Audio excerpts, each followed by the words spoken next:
కుశల్. ఎందుకంటే ఒక రాజకీయ పార్టీ 25 ఏళ్ల పాటు సర్వైవ్ కావడం, సస్టైన్ కావడం, అది 3 దశలుగా. ఒకటి ఉద్యమ పార్టీ, తర్వాత అధికార పార్టీ, ఇప్పుడు ప్రతిపక్ష పార్టీ. ఇలా రకరకాల పరిస్థితుల్లో పోరాటాలు చేయడం నిజంగా ఒక గ్రేట్ అచీవ్మెంట్గానే చూడాలి. అయితే దీనిపై కొంత విమర్శ, ఫస్ట్ విమర్శతోటే మొదలు పెడతాను. అసలు ఇది బీఆర్ఎస్ రజతోత్సవమా, టీఆర్ఎస్ రజతోత్సవమా అనే ఒక ప్రశ్న వస్తుంది.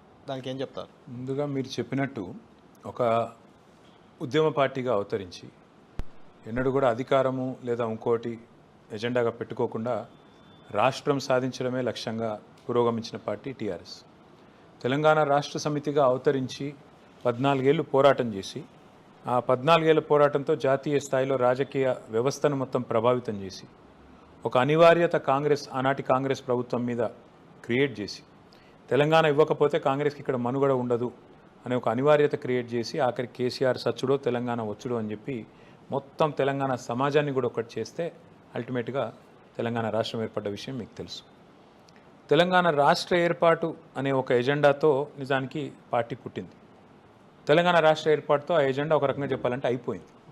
ఆ దశలో కేసీఆర్ గారు చాలా సీరియస్గా ఉండే ఒక దశలో అవసరమైతే పార్టీని మర్జ్ చేస్తా అని అయితే చెప్పినరో విలీనం చేస్తా అని, విలీనానికి కూడా సిద్ధంగానే ఉండే.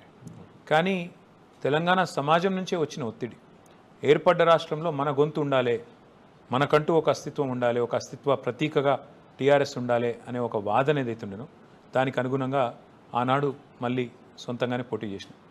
కానీ సొంతంగా పోటీ చేసినప్పుడు కూడా మాలో ఏ ఒక్కరికి కూడా ఒక అంచనా లేదు, ఒక నమ్మకం లేదు.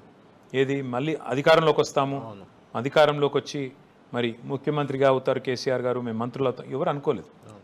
అనుకోకుండా ఆనాడున్న పరిస్థితుల్లో ప్రజల ఆశీర్వాదంతో మరి అధికారంలోకి వచ్చినాం. వచ్చిన తర్వాత 10 ఏళ్ల పాటు, దాదాపు 10 ఏళ్ల పాటు ఒక అధికార పార్టీగా బహుశా భారతదేశంలోనే ఎక్కడ జరగనంత ఒక సమతుల్యమైన అభివృద్ధిని, సంక్షేమాన్ని సాధించగలిగినాం. కానీ ఇక సహజంగానే రాజకీయాల్లో కొన్ని ఉంటాయి.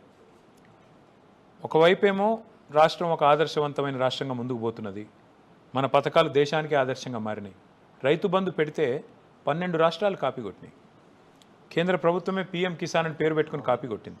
ఆ తర్వాత మాకు మహారాష్ట్ర నుంచి కూడా సర్పంచులు వచ్చి మమ్మల్ని కలుపుకోండి తెలంగాణలో అని చెప్పే పరిస్థితి. ఇక్కడ రైతాంగం పట్ల కేసీఆర్ గారికి ఉన్న కమిట్మెంట్ చూసి, ఇవన్నీ చూసినప్పుడు కేసీఆర్ గారు చేసిన ఆలోచన ఏంటంటే, మనం తెలంగాణలో చేస్తున్న పథకాలు ఇతర రాష్ట్రాలకు ఎందుకు మనం ఇంప్లిమెంట్ చేయకూడదు, ఎందుకు మనం ఇతర రాష్ట్రాలకు విస్తరించొద్దు.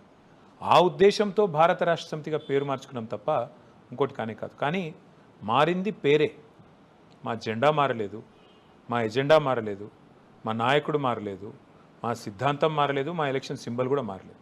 కాబట్టి ఓవరాల్గా చూసుకుంటే మేము అనుకున్న ఎజెండాలో భాగంగా జాతీయ పార్టీగా ఎదగాలి, విస్తరించాలి, మహారాష్ట్రతో మొదలు పెడదాం ప్రస్థానం అనుకునే దానికి తాత్కాలికంగా ఒక స్పీడ్ బ్రేకర్ లాగా మా తెలంగాణ శాసనసభ ఎన్నికల్లో మాకు స్వల్ప తేడాతో ఏదైతే ఓటమి పాలేను, 4 లక్షల తేడా కళ్యాణ్, 37% ఓటు వచ్చింది. కాంగ్రెస్కు మాకంటే 1.8% అది ఎక్కువ వచ్చింది. కేవలం 4 లాక్ ఓట్స్ తేడా పోలైన ఓట్లు చూసుకుంటే. కాబట్టి మాకు జరిగింది ఏదో దారుణమైన పరాభవం కాదు. మేము 39 సీట్లు గెలిచాం, 14 సీట్లలో 6,000 కంటే తక్కువ ఓట్లతో ఓడిపోయినాం. కాబట్టి ఇదేదో పెద్ద అపజయంగానో ఏదో పెద్ద ఎదురు దెబ్బగానో చూడాల్సిన అవసరం లేదు. తాత్కాలికమైన స్పీడ్ బ్రేకరు, అధిగమిస్తాం, తెలంగాణలోనూ అధికారంలోకి వస్తాం, భవిష్యత్తులో ఏం చేయాలో పార్టీ నిర్ణయిస్తాం.